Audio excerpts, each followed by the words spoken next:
Le webtoon, c'est pas un format qui est simple. En plus de devoir genre maîtriser le dessin, la ligne, il faut aussi avoir de bonnes bases en colorisation et ça parfois c'est compliqué.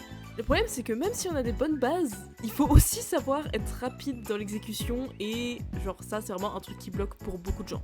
Hello, moi c'est Chika et cette année j'ai participé au concours 2025 avec mon webtoon Frame of Us. Dans cette vidéo je vais vous montrer un petit peu comment je crée mes panels et comment je les colorise. Parce que c'est souvent quelque chose qui est revenu en fait dans mes commentaires, c'est oh mon dieu, tes colos sont trop belles. Donc je me suis dit, peut-être que je pourrais en faire une vidéo et un tutoriel. N'hésitez pas du coup comme c'est le concours d'aller un petit peu suivre le webtoon, le liker, le lire, etc. Poser des commentaires, ça m'aidera énormément. Vous pouvez le faire après la vidéo, hein, pas obligé de quitter la vidéo pour ça.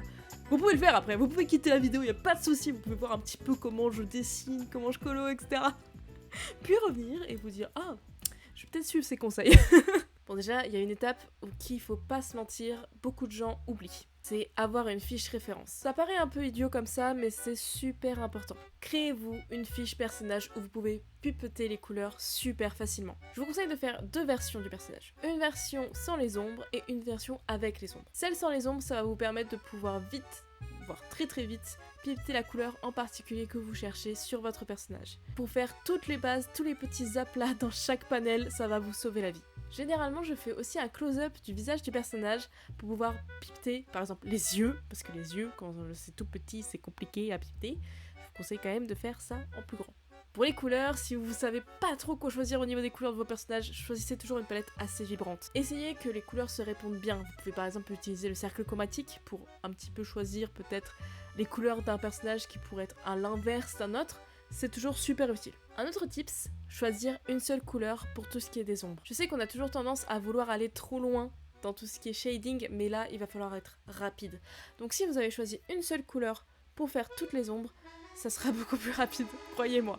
Donc choisissez une couleur d'ombre pour la peau, une couleur d'ombre pour les cheveux, une couleur d'ombre pour les vêtements, et voilà, c'est fini. Même pour les vêtements, moi personnellement, ce que je fais, c'est que j'utilise juste une couleur bleue un peu grisâtre, et je mets un calque produit sur toutes les ombres du vêtement pour aller 100 fois plus vite, parce que honnêtement, c'est vraiment pas l'endroit qu'on va le plus regarder les vêtements.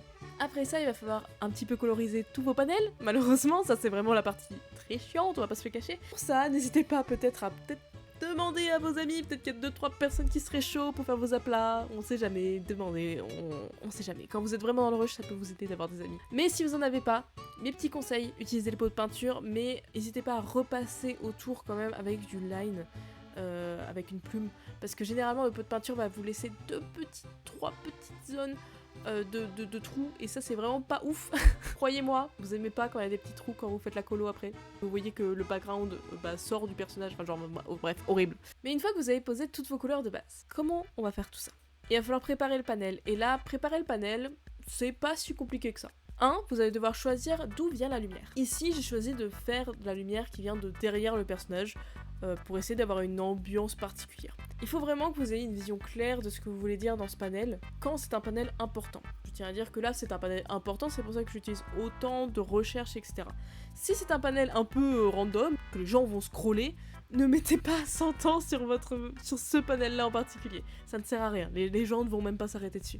Essayez de vraiment comprendre quels panels sont les panels importants, quel panel va vraiment arrêter le lecteur. La couleur de la lumière et de l'ombre, c'est super important. Par exemple là j'ai choisi une ombre qui était bleutée, parce que je voulais quand même quelque chose déjà de très calme, posé dans le temps, mais aussi signifier que c'est la nuit. Là où vient la lumière, ça va aussi indiquer quelque chose sur votre scène. C'est-à-dire que si vous avez par exemple une lumière qui vient d'en bas, ça va forcément faire un peu plus peur qu'une lumière qui est sur le côté et qui est plus tamisée.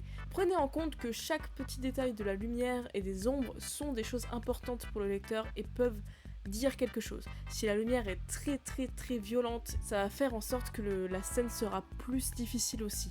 Elle sera plus impactante émotionnellement, et ça, c'est très important. N'hésitez surtout pas à prendre des références. Alors ici, vous voyez à l'écran une petite référence que je trouve sur ArtStation, qui est vraiment très bien. On peut voir vraiment tous les angles et la lumière et comment l'ombre se projette sur un visage. Et essayez aussi de regarder vos webtoons préférés, c'est super important. Il y en a qui font des ombres très rapides, très efficaces. Il y en a qui sont un peu plus dans la recherche. Il faut bien se dire qu'il n'y a pas de mauvais choix, c'est votre style. Après avoir préparé votre panel et avoir un peu compris ce que vous voulez faire en style, ça va être le moment de la colorisation. Et là, Il y a beaucoup de tips à prendre, je pense, parce que faire une colorisation, ça peut prendre beaucoup de temps. Généralement, surtout si vous faites de l'illustration de base, vous allez vite un peu galérer en mode mais mon dieu, ça va me prendre des heures. Ici, on va faire une colorisation en 30 minutes chrono. C'est parti. Moi, j'utilise le lasso tool pour, en fait, créer toutes mes ombres et lumières. Je me suis rendu compte d'utiliser cet outil-là, même si ça paraît pas très logique de l'utiliser. Je vous jure qu'en fait, c'est incroyable. C'est la meilleure invention au monde, d'accord? Ça va vous faire gagner tellement de temps que si vous preniez en fait votre ligne et allez doucement chercher exactement la bonne ligne à chaque fois, je vous jure, c'est incroyable. Donc on va commencer par la peau. Non, on va bloquer les couleurs. Et bloquer les couleurs, ça veut dire quoi? Ça veut dire créer des aplats en réalité. Vous allez créer des gros aplats d'ombre sur le visage pour aller beaucoup plus rapidement avec l'outil lasso. Et vraiment essayer de penser super efficace. Par exemple, faites la moitié du visage en ombre si c'est la lumière est de l'autre côté. Vous pouvez aussi faire l'ombre du cou, l'ombre du nez, l'ombre sous les cheveux. Essayez d'être efficace et rapide. C'est pour ça que je vous ai dit qu'avoir une référence c'est peut-être pas mal pour ce moment-là, pour vous dire ah ok, à cet endroit-là en particulier, il y a souvent de l'ombre. Ok, j'ai compris. Et une fois que vous avez bloqué vos couleurs, ce qui ne devrait pas non plus être extrêmement long, on va commencer à flouter un peu. Et quand je dis flouter un peu, c'est vraiment un peu, hein. Allez pas flouter tout le visage, sinon ça va créer quelque chose de trop mou et trop...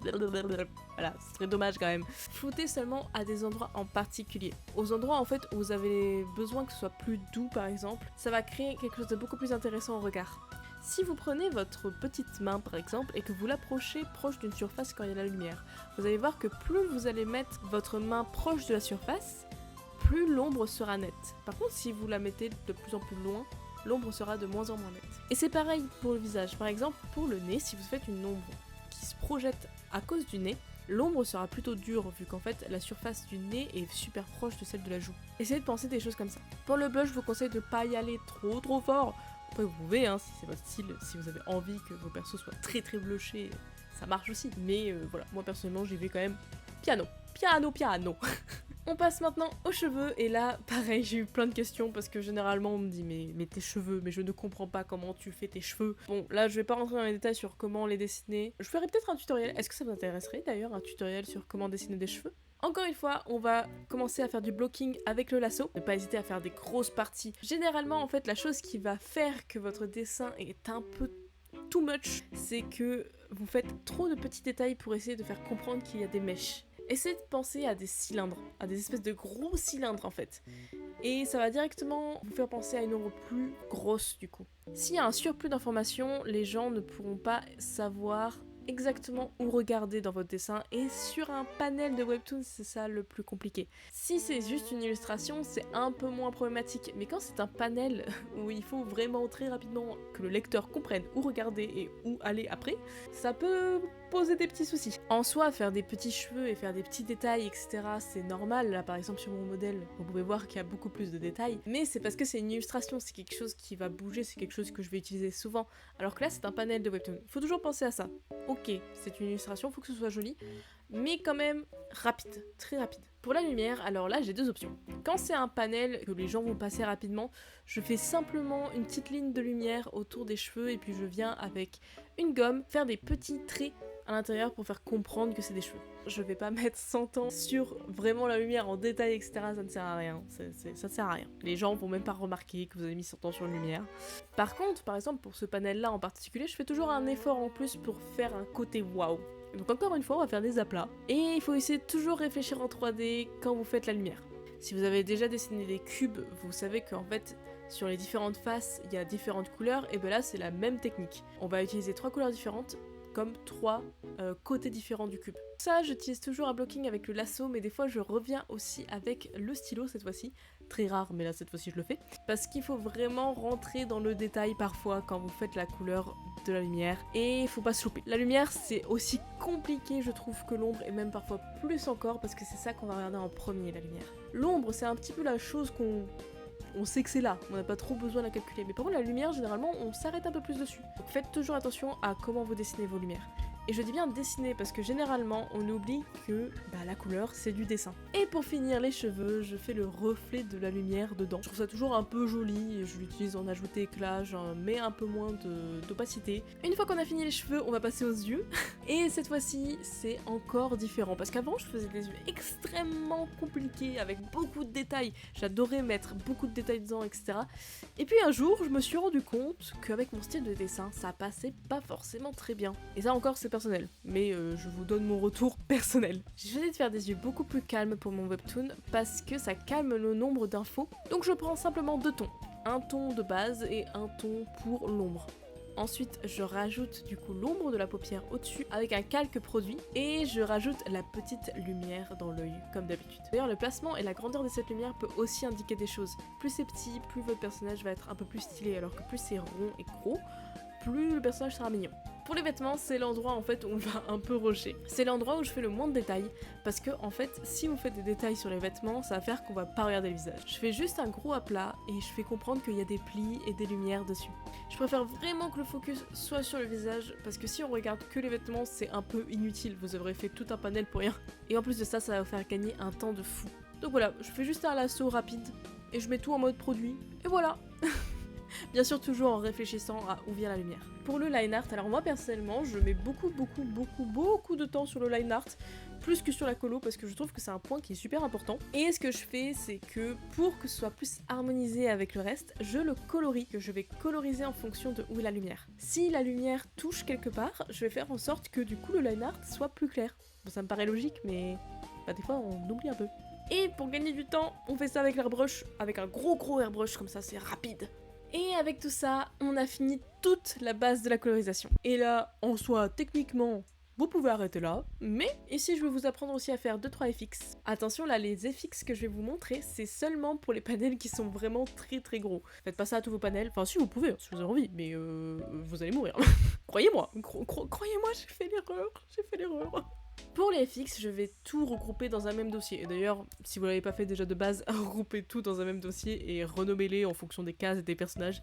C'est hyper utile. Ou même si vous pouvez directement faire des cases, c'est encore mieux parce que ça vous crée un dossier. Une fois que j'ai tout mis dans un même dossier, je crée un calque d'écrêtage. En gros, c'est un calque qui vient au-dessus et qui va seulement toucher la zone que vous avez mis dans le dossier. Et ça vous évite de dépasser du dessin. Et ça, c'est pas mal. Je vais mettre un calque incrustation parce que ça va permettre de teinter et d'harmoniser toutes les couleurs. Généralement, on va faire en fonction de l'ambiance lumineuse. Généralement, essayez quand même de rester dans les mêmes teintes que l'harmonisation que vous voudrez faire après. Attention quand même, si vous utilisez que l'harmonisation sur le personnage, que le background ne fasse pas juste d'une autre couleur complètement. Alors là, ça marche pas très bien.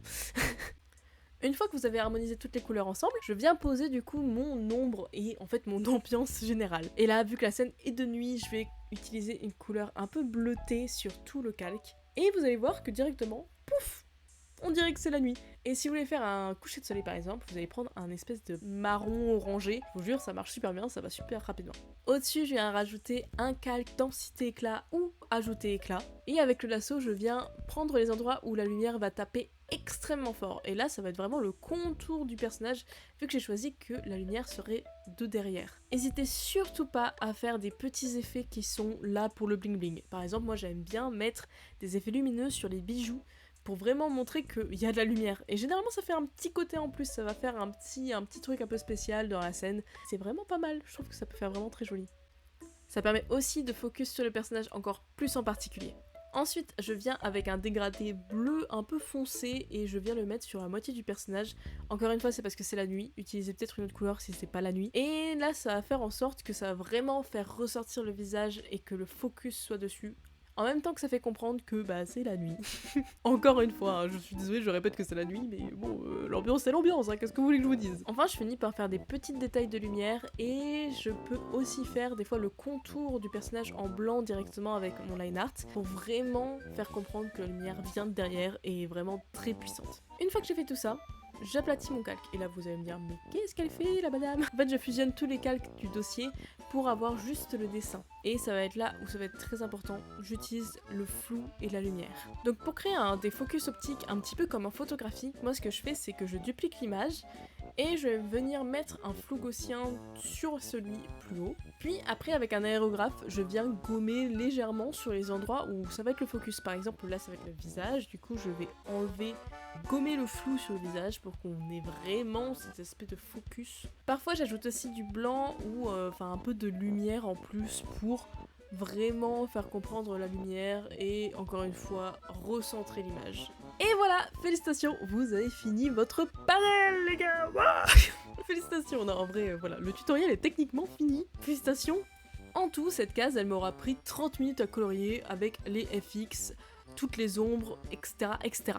Faut savoir que les cases qui sont pas importantes comme ça, je mets environ 10 minutes parce qu'en fait j'enlève tellement de FX et de choses comme ça qu'en réalité ça devient beaucoup plus rapide. Mais je vais vraiment vous montrer une case qui est plus complexe pour vous dire, c'est possible aussi de faire des cases complexes en peu de temps. Si vous savez pas trop quoi faire avec le background de temps en temps, n'hésitez pas aussi à changer et pas mettre que du flou gaussien, vous pouvez mettre par exemple des trames, des choses comme ça.